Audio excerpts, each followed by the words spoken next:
What's up, guys? Sun's in my eyes, so you're gonna have to deal. This is Alexander, obviously. Topic of discussion for this Periscope.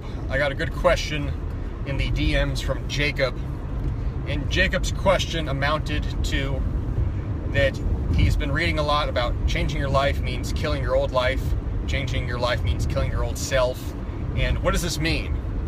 So, what does this mean that you're making this very dramatic statement that you're gonna, destroy the old version of you and become a new person? What does it mean that you're gonna kill your old life and create a new life? That's a very hyperbolic statement. It is, no doubt. It is hyperbole. That said, it is brutal reality for a lot of people. I realize if you're a young person, if you're, let's say, maybe you're in your teens, you're in your 20s, maybe you don't know anyone that's that successful truly. Maybe you know people that, they hold down a job, they have a career, they do well, but perhaps you've never met a fully actualized, high-level, hyper-level, elite-level performer in something where you could say, wow, that's an idealized person, the way they are living, who they are. That's an idealized human being. Maybe you've never encountered somebody like that. And maybe you're at a point in your life, like I said, perhaps being young or even being old, where you've never really thought about how good you could be. And when I say how good, what does that mean? I mean, what is your absolute potential you could reach as a person, as a man, or as a woman? I'm speaking to I'm going to speak from a masculine standpoint, but if you were a man and you want to hit the apex of all your abilities, you want to be the leader of your life, you want to be successful with women, you want to have a successful career, you want to have money, you want to have status, you want to have influence, you want to have high-level friends, you want to have a body, you want to have physicality, you want to be respected, and you want power. That's okay to want. It's okay to want power. You want all these things, and you want to be in this role that, like I said, is a very idealized role. It's an idealized version of yourself. It is a better, more improved, stronger, harder, faster you. How do you get there? How do you become that person? Depending upon where you're at in life, it might require some small changes. It might require big changes. It might require killing the current version of yourself. This is what is referred to as ego death within some schools of thought, or this is the death of the self. It could require that you really sit down critically and analyze your entire life from top to bottom and reflect on the fact that, are you living up to your potential? And you may find that 80% of your actions, 70% of your actions, 80% of your personality, it is setting you up for failure, or it's setting you up for mediocrity, or that you don't have the kinds of beliefs that are going to take you into a state of excellence. You don't have the kind of identity that's going to take you into a state of excellence. You don't have the mission in life that is leading you to anything that's grandiose or profound or big. You're not a big thinker, you're not a big dreamer, you're not a big belief person, you're not big anything, you're small, you're diminutive, you're playing it safe, and it's not going to be in the cards for you, it's not going to be within your fate, it's not going to be within your future that you're ever going to go on to be anyone that you will ever aspire to or look up to or admire. You will never be the person that you'd respect. My mind is in the right place, but my actions speak otherwise. Need to make the connection. Yes. So, a good example.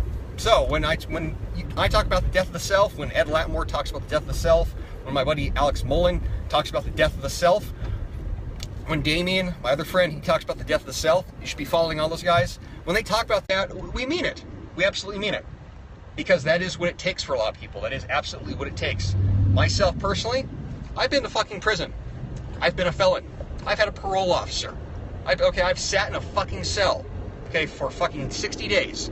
2 months straight of being in a goddamn cell during summer, with nothing to do but think and read and reflect on how my shitty life choices and my shitty values and my shitty ways of being and my piece of shit personality and identity got me to that point in time where I stole time from myself.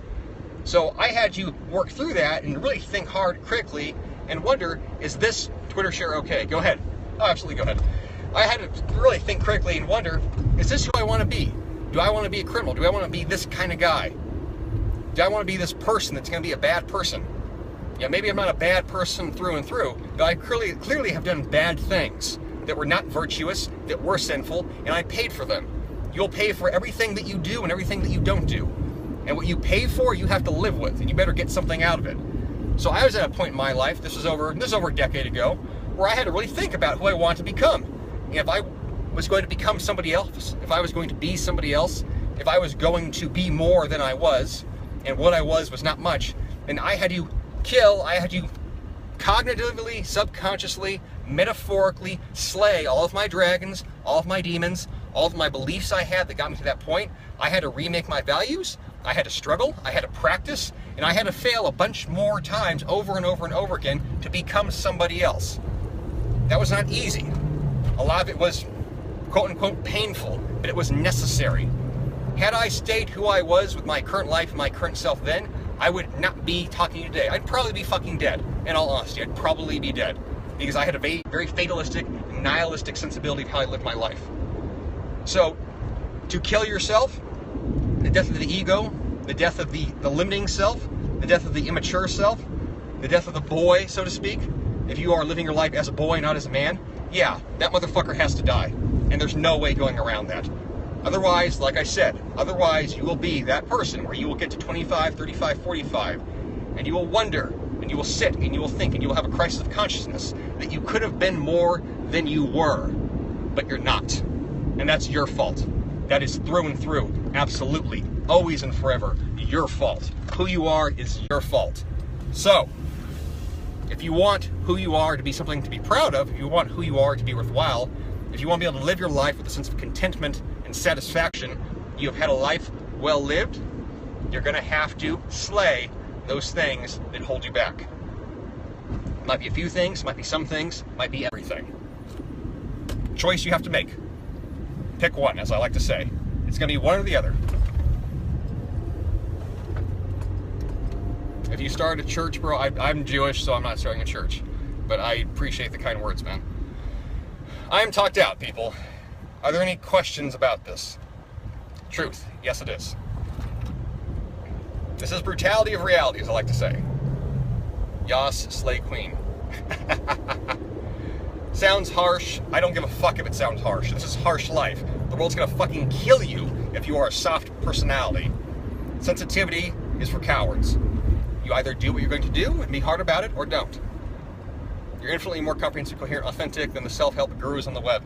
The self-help gurus on the web, I don't know that I'm more authentic than them. I speak from a place of failure. You know, the things I try to teach you guys is that, not that I'm successful and look what I've done and I'm amazing, but I have failed a lot, and it would behoove you to not fail like I have.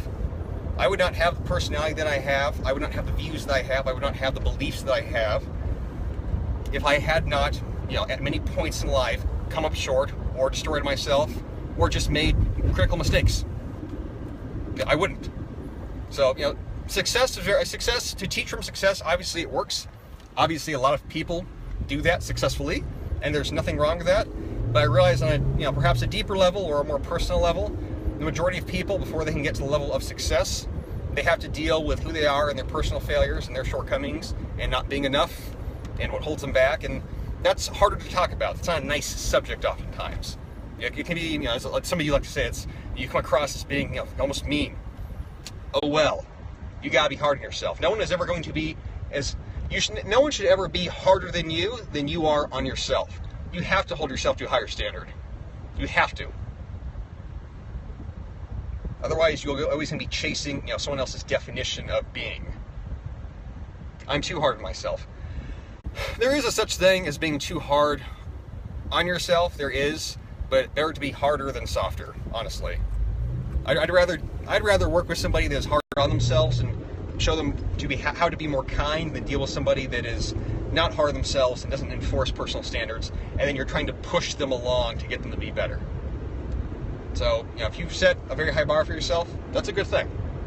You just need to learn how to perhaps take better care of yourself, you know, in the sensibility of, you know, kindness, you know, or recovery, or just learning how to relax.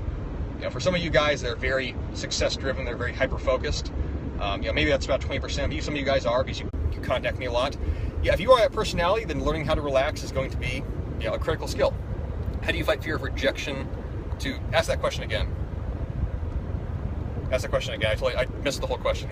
How do you fight fear of rejection and what? Discipline. Discipline is a crucial factor to all this. That's why I talk about it a lot.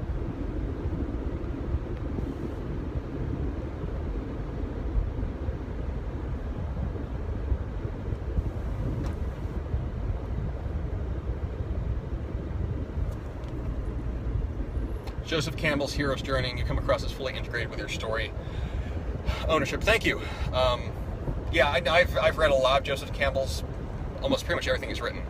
But yeah, no, I appreciate that. I am not where I want to be in the journey, but I am getting there. So that is, you know, on a day-to-day basis, that is enough. I have the right momentum.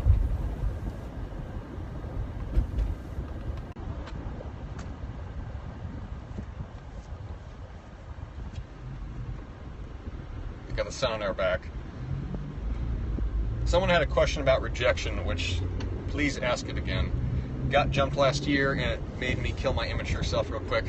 Oh, that's an unfortunate situation. Yeah, when bad behavior gets you in trouble, you're going to change or you're going to pay the consequences, or both.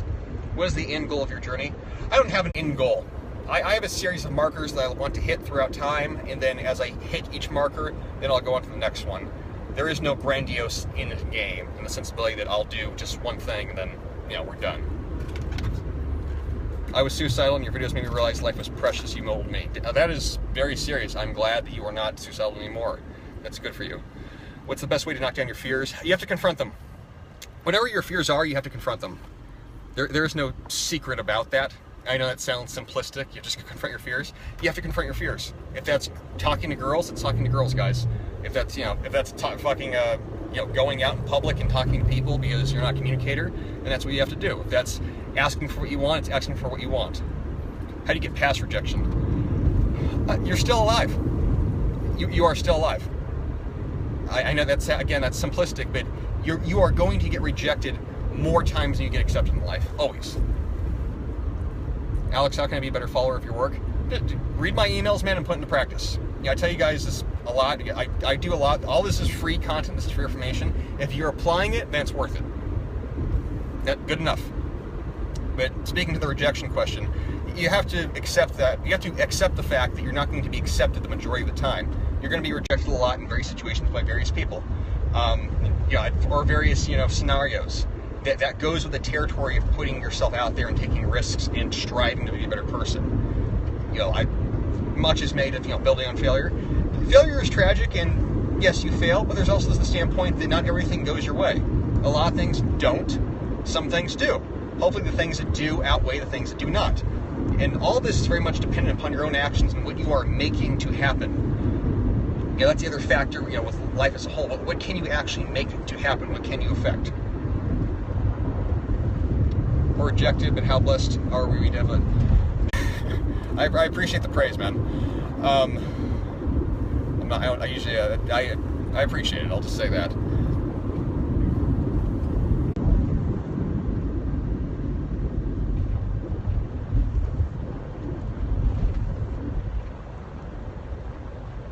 Are you developing, planning to develop a digital product? Yeah, I am working on a book, guys, a legitimate book, not like an e-book. It'll be a paperback book. It will be a model of the thread I wrote the other day about pragmatic truths. It will be out in December. It'll be 50 or 60 basically axiomatic truths to live by. Brutal truths, as I like to say, pragmatic truths. Where do I sign up for your emails? Website. My full name, Alexander Juan Antonio Cortes. It's on my Twitter account, guys. It's in the bio. Look at the sign up link. You go to that, and you sign up, and that's it. Simple.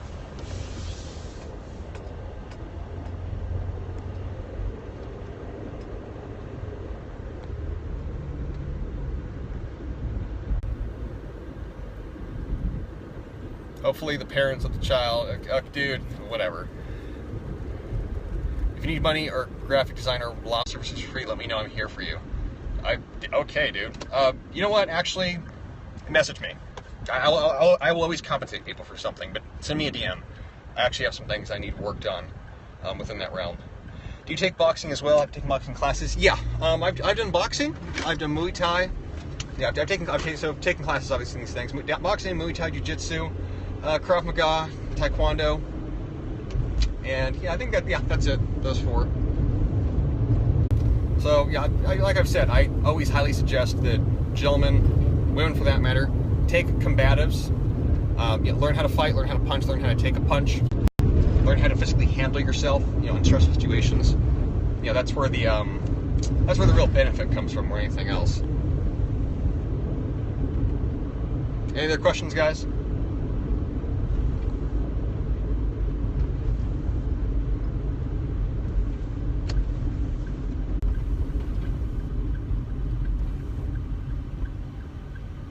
How do I DM you? Twitter, dude. Just like Twitter account, AJA_Cortes. Just send me a direct message on Twitter. Biggest fear is being punched in the face. You'll get punched in the face then. Dead serious. Go learn how to box and then spar and get hit in the face. Let somebody punch you. You'll get over that real quick. What is your opinion on feminism? Modern feminism? Feminism as it started so many, decades ago was based upon what I would consider some fairly coherent reasoning. As it has evolved with time, like the rest of sort of liberal ideas, it has drowned and mutated, according to its own dogma, and now I would consider it a negative social movement idea or set of ideas. So and obviously you guys know, I think that regularly read my stuff. I'm not a supporter at all of modern feminism to any degree. There are some good things in it, but overall it has become a toxic, victimhood culture way of being. Just send me a DM, brother. Just send me a DM.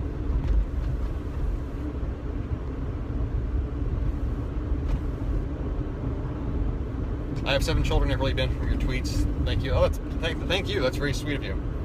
7 kids. Good job. Sincerely, good job. That is I'm always impressed by people that have large numbers of children. It takes a big heart, it takes a big soul, it takes a big mind, and it takes a certain personality. What is your relationship with Ed Latmore?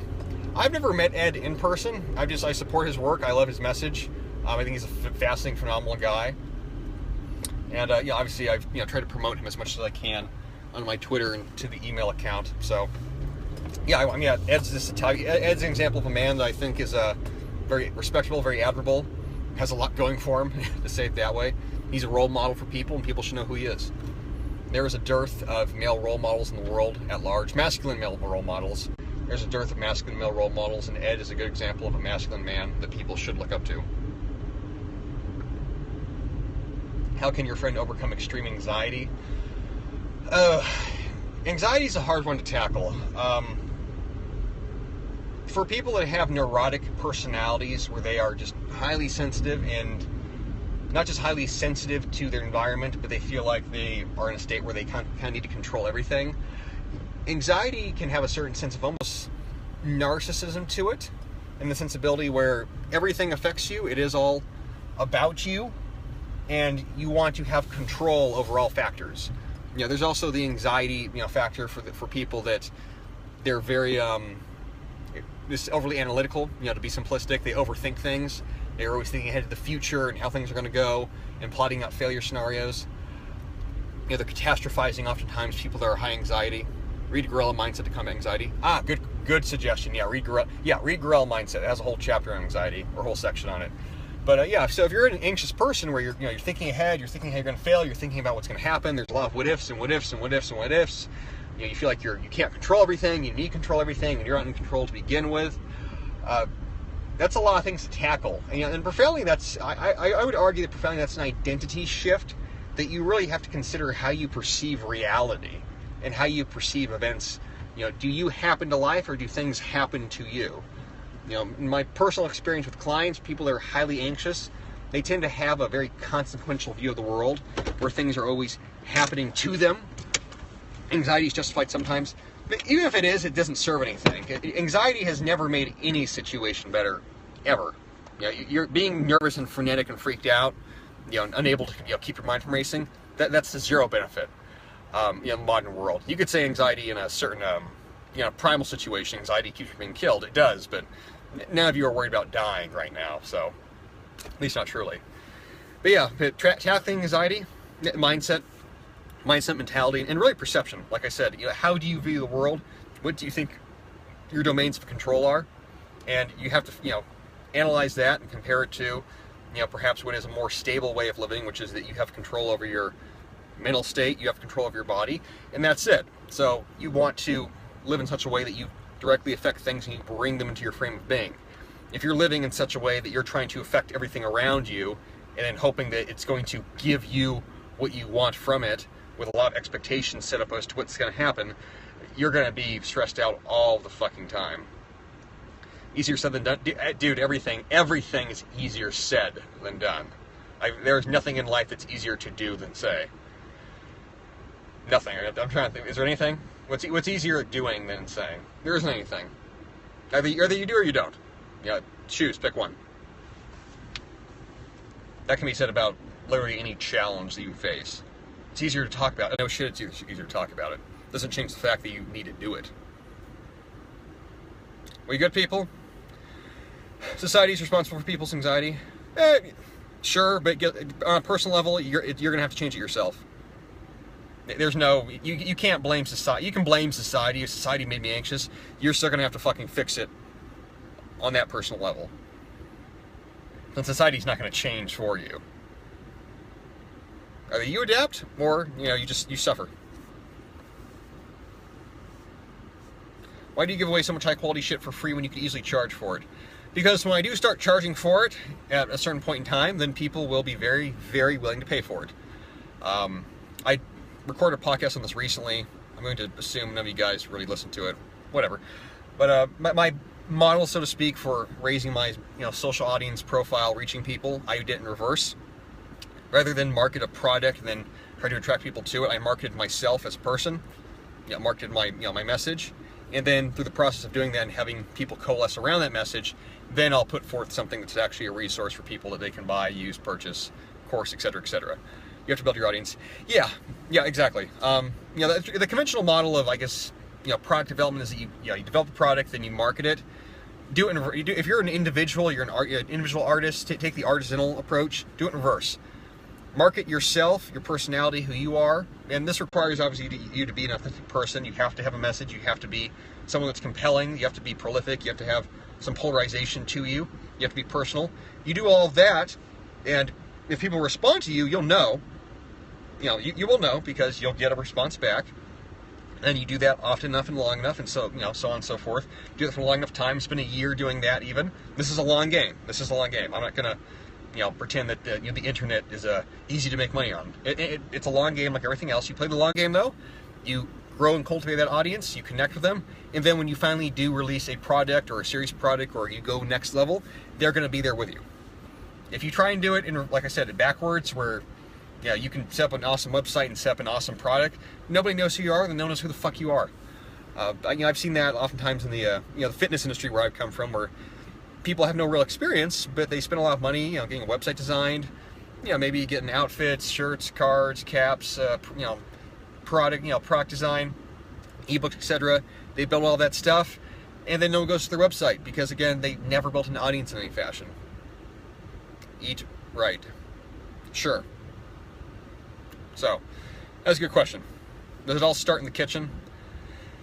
Oh, it all starts in the mind and the body. Your body composition, your health, it's 100% how you eat, 100% how you train, your physical activity. What are your 3 favorite books other than fitness books? I fucking hate fitness books. A lot of them are overrated. It's just very redundant information. My 3 favorite books overall, Shogun, Shantaram, and then Old Testament. Those 3. Yeah, go with those 3. Shogun's by James Clavell. Shantaram's by Gregory David Roberts, I want to say is his name. I'm pretty sure, Gregory David Roberts, or David Gregory Roberts, might be reversing that. And then the Old Testament is obviously the Old Testament. Don't think I need to explain that one. Any final questions, people?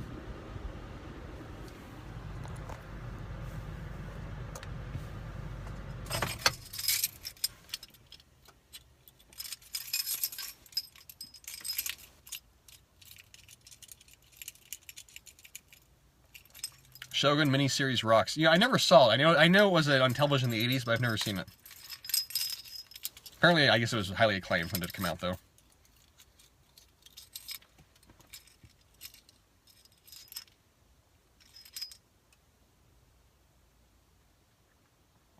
Thanks for all you do, boss. Getting better every day. Good. Just keep applying this stuff, guys. As I say, keep applying it. Do you watch pro sports? Never. Well, okay, I take that back. Do I ever watch pro sports? I'll watch occasional MMA fights, occasional boxing matches, but as a whole, no. It's just I'm not going to waste my time watching sports. Yeah, for a lot of people, I realize it's just obviously it isn't entertainment. It is entertainment. People do buy into it for more compelling reasons, good reasons. Now, from a standpoint of the time investment and whether it's really doing anything for you, I've never been of the mindset that I need to live out accomplishment, fantasy, dream, winning, whatever the fuck, through a sports team. I could give two fucks about athletes. They don't give two fucks about me. And on a movement basis, it is entertaining to watch because, oh wow, these are great athletes. But as far as caring about a team, who gives? I don't give a fuck. It does nothing for my life at all. So no, I don't watch sports. Maybe once every 3 months I'll get together with some friends and we'll watch an MMA fight, and that's on pay-per-view. And that's it. Thanks for the Periscope, Jack. You're very welcome, man. All right, guys, good questions. Talk to y'all again. Take care of yourselves.